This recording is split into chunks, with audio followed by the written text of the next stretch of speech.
से है जहां एक बार फिर पुलिस टीम पर हमला हुआ है। नाथनगर के ललमटिया थाना क्षेत्र में शराब माफियाओं के खिलाफ कार्रवाई करने गई पुलिस पर पासी टोला में हमला कर दिया गया।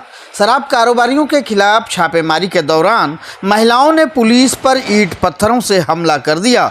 हमले में 3 पुलिस जवान घायल हो गए, जबकि पुलिस की गाड़ी भी क्षतिग्रस्त हो गई है। पुलिस ने मौके से 20 लीटर देसी शराब जब्त की है और करीब 1 दर्जन महिला और पुरुषों को हिरासत में लिया गया है। फिलहाल पुलिस पूरे मामले की जांच में जुटी है और इलाके में स्थिति तनावपूर्ण बनी हुई है। वहीं हमला करने वालों की पहचान भी की जा रही है।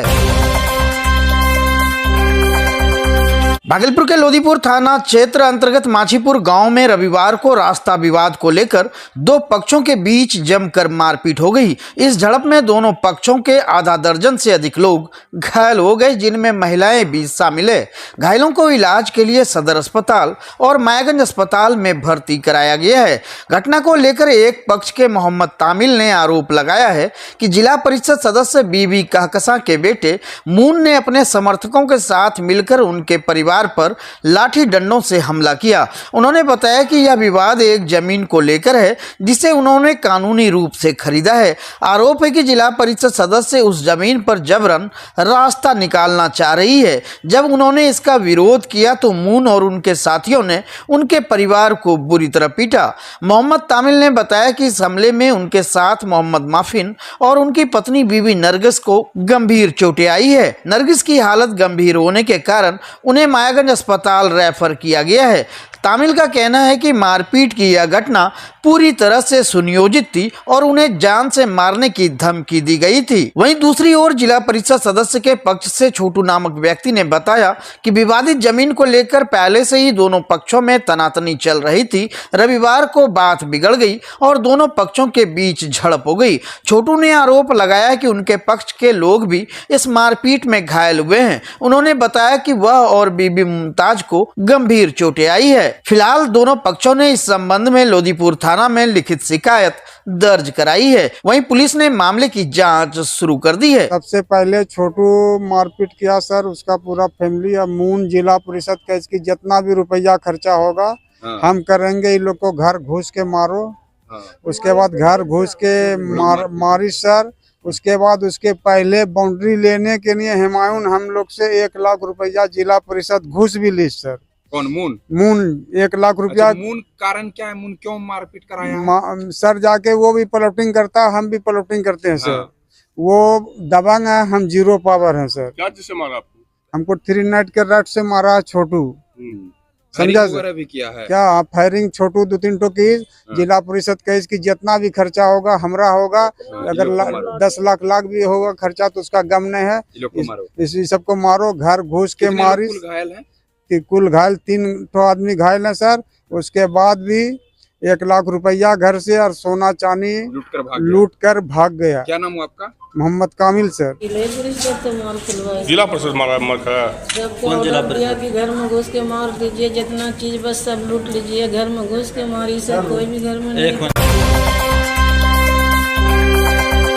भागलपुर के मायागंज अस्पताल के मुख्य गेट के पास रविवार को 2 ई रिक्शा चालकों के बीच सवारी बैठाने को लेकर कहासुनी के बाद विवाद इतना बढ़ गया कि मारपीट की नौबत आ गई। प्रत्यक्षदर्शियों के अनुसार मोहम्मद चांद नामक चालक अस्पताल से बाहर निकल रहे यात्रियों को अपने टोटो में बैठाने की कोशिश कर रहे थे। इसी दौरान मोहम्मद जाहिद नामक एक अन्य टोटो चालक भी यात्रियों को अपने वाहन में बैठाने का प्रयास करने लगा। मोहम्मद चांद का आरोप है कि जाहिद ने जानबूझकर उनके बुलाए यात्रियों को बहला फुसलाकर अपने रिक्शा में बैठाने की कोशिश की। जब उन्होंने इसका विरोध किया तो जाहिद ने गाली गलौज शुरू कर दी और हाथापाई पर उतारू हो गया।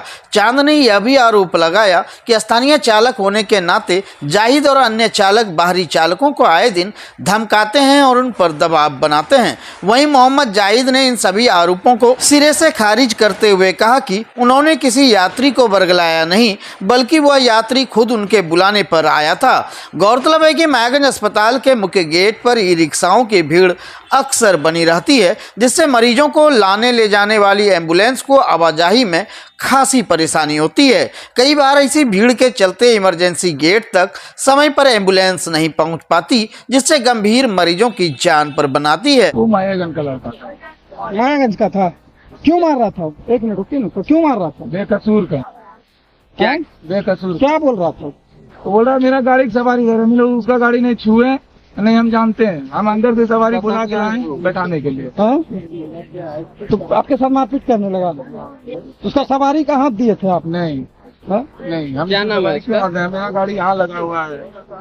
उसका नाम क्या है? उसका नाम क्या है? पहचानते हैं? चांद चांद चांद नाम है आपका? जाहिद। यहीं पे चलाते हैं गाड़ी? हम तो यहीं सब दिन चलाते हैं। कहाँ है घर आपका? उसका भी मायागंज। मार रहे हैं, क्या बोल रहा है? आइए ना, हम तो जा रहे हैं, आइए ना, हम तो जा रहे हैं। मेरे पसंदर को उतार दीजिए।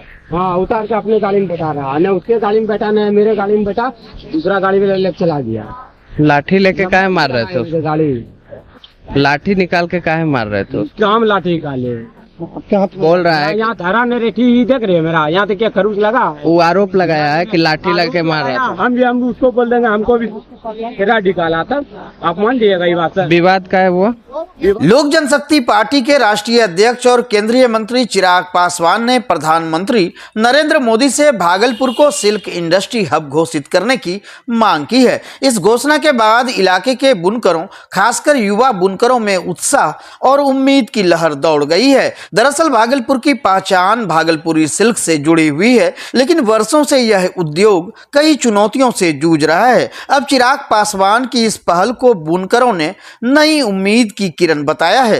स्थानीय बुनकरों का कहना है कि अगर यह मांग हकीकत में बदली तो इससे न सिर्फ रोजगार के अवसर बढ़ेंगे, बल्कि भागलपुरी सिल्क को वैश्विक स्तर पर एक नई पहचान मिलेगी। उनका मानना है कि केंद्र सरकार की मदद से सिल्क कारोबार को तकनीकी और बाजार सुविधा मिल सकती है, जिससे बुनकरों की आर्थिक स्थिति भी मजबूत होगी। बुनकर तहसीन ने बताया कि चिराग पासवान की मांगों से हमें बहुत उम्मीदें हैं। अगर भागलपुर को सिल्क हब का दर्जा मिलता है तो हमारा पारंपरिक काम फिर से रफ्तार पकड़ेगा और हमारी जिंदगी भी बेहतर होगी। जितना मजबूती से उन्होंने भारत सरकार को हमारे पत्र लिखा है, वो पत्र मजबूती से धरातल को उतर जाए। बात के लिए हम सब उम्मीद करते हैं कि जितनी जल्दी बुनकरों के लिए ये काम करे, उतनी जल्दी बुनकर फैलेगा। क्या परेशानी है बुनकर की? बहुत परेशानी है। टाइम था जो भागलपुर कोल्ड सिल्क की थी, अभी आप इस लाइन से चंपानगर तक जाएंगे तो 20 से 30% बुनकर एक्टिव है, बाकी सब रिएक्टिव होगा, बाकी सब प्लान हो चुके हैं। हम लोग चाहते हैं कि सारे लोग, क्योंकि दिल्ली मुंबई जाने से मसला हल नहीं है, हम लोग सब यहाँ पर कि दिल्ली मुंबई यहाँ बने। हम लोग नए युवा का और साथ साथ चिराग जी का भी यही स्कोप है कि वो भी यही चाहते हैं कि बिहार को कुछ नया उद्योग मिले। बिहार के लोग जो बाहर जा रहे हैं वो बिहार में बड़े लेवल पे एक काम करें, हम लोग सब मिलकर काम करें। मैं खुद बैंगलोर से एजुकेशन लेकर आया हूँ, दिल्ली से एजुकेशन लेकर आया हूँ। मैं चाहता हूँ खुद भी चाहता तो दिल्ली मुंबई कहीं भी जाकर रहकर काम कर सकता था, पर हमारी सोच है, हमारे सब युवाओं की सोच है कि भागलपुर को फिर से नई पहचान मिले।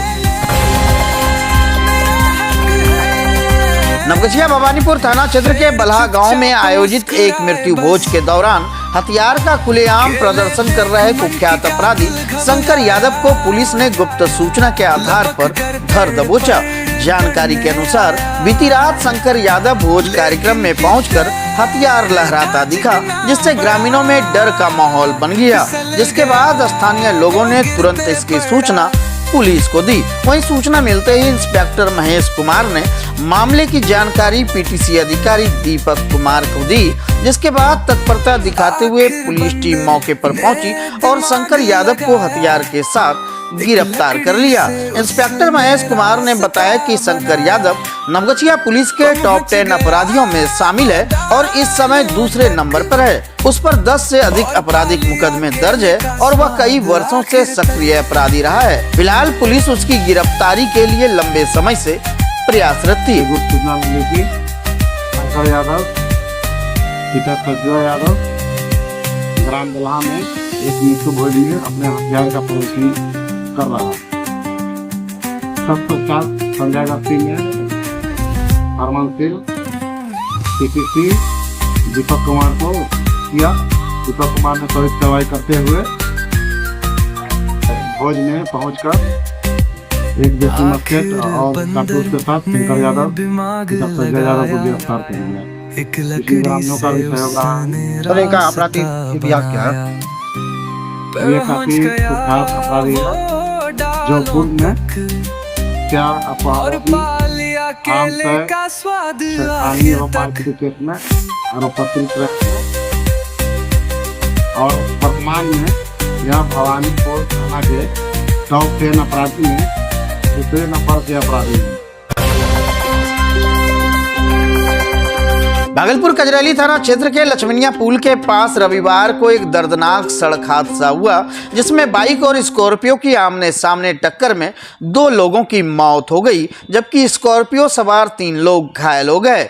मृतक की पहचान मुंगेर जिला के रनगांव तिगड़ा निवासी 27 वर्षीय अनीस कुमार और सजौर थाना क्षेत्र के चारा बड़गांव निवासी 55 वर्षीय दशरथ सिंह के रूप में हुई है। बताया जा रहा है कि दशरथ सिंह अनीस के फूफा थे और रविवार की छुट्टी का लाभ उठाकर दोनों अनीस की बाइक से महेश लेटी जा रहे थे। अनीस कृषि सामग्री के व्यवसाय से जुड़े थे, वहीं दशरथ सिंह भागलपुर स्टेशन के पास वस्त्र स्टॉल पर काम करते थे। प्रत्यक्षदर्शियों के मुताबिक अमरपुर भागलपुर मुख्य मार्ग पर तेज रफ्तार से आ रही स्कॉर्पियो और बाइक आमने सामने आ गई। टक्कर इतनी भीषण थी कि बाइक सवार दोनों व्यक्ति काफी दूर जा गिरे और गंभीर रूप से घायल हो गए। मौके पर ही दोनों की मौत हो गई। वहीं स्कॉर्पियो ने 3 पलटी खाई, जिससे उसमें सवार 3 लोग घायल हो गए। वहीं सूचना मिलते ही कजरैली थाना अध्यक्ष जितेंद्र कुमार पुलिस बल के साथ मौके पर पहुंचे। घायलों को मायागंज अस्पताल भेजा गया है, जबकि मृतकों के शव को पोस्टमार्टम के लिए जवाहरलाल नेहरू मेडिकल कॉलेज भेज दिया गया है। फिलहाल पुलिस ने दोनों वाहनों को जब्त कर लिया है और मामले की जाँच की जा रही है। हम लोग घटना के स्थल पर नहीं थे, घर में थे या भागलपुर में काम करते थे।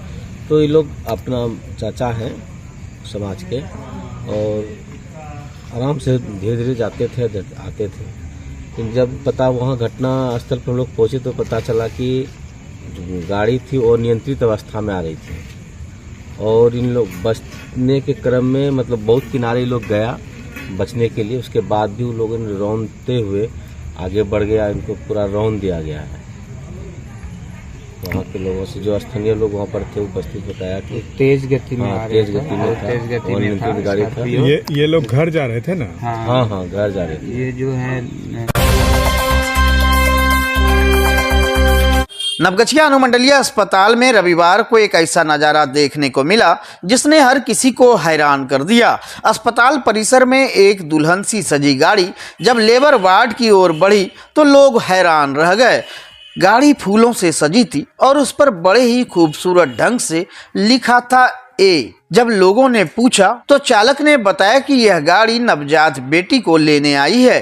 थोड़ी ही देर में अस्पताल से एक महिला अपनी नवजात बेटी के साथ बाहर निकली। दरअसल यह परिवार श्रीपुर गांव का है, जहां अभिलाषा कुमारी ने बेटी को जन्म दिया और पिता नीतीश कुमार ने इस मौके को खास बनाने में कोई कसर नहीं छोड़ी। बेटी के स्वागत में दुल्हन सी गाड़ी भेजी गई। परिवार ने इस नन्ही परी का नाम रखा है अंशिका सिंह, जिसका अर्थ है भगवान का अंश। अस्पताल में इस दृश्य ने एक सकारात्मक संदेश दिया।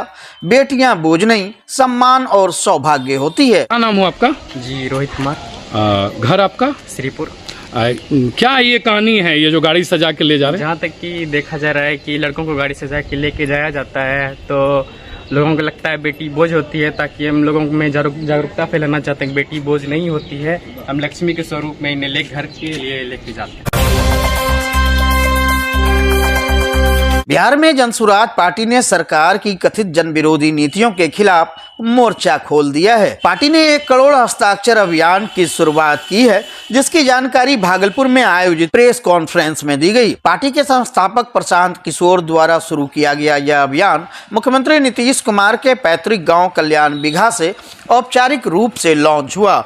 इसका मकसद जनता को भ्रष्टाचार और विश्वासघात के खिलाफ एकजुट करना है। जनसुराज के जिला अध्यक्ष अरविंद शाह ने बताया कि सरकार ने 94 लाख गरीब परिवारों को आर्थिक मदद और भूमिहीनों को जमीन देने का वादा किया था, लेकिन अब तक कुछ नहीं हुआ। वहीं पार्टी ने 3 प्रमुख सवालों को लेकर जनता के बीच जाकर हस्ताक्षर अभियान चलाने की रणनीति बनाई है। जमीन और मुआवजे का वादा, जातीय जनगणना से जुड़े मुद्दे और भूमि सर्वे में भ्रष्टाचार। वहीं मुख्य प्रवक्ता गौतम दुबे ने कहा कि हम हर पंचायत, हर गांव में जाकर पूछेंगे हक कब मिलेगा। सरकार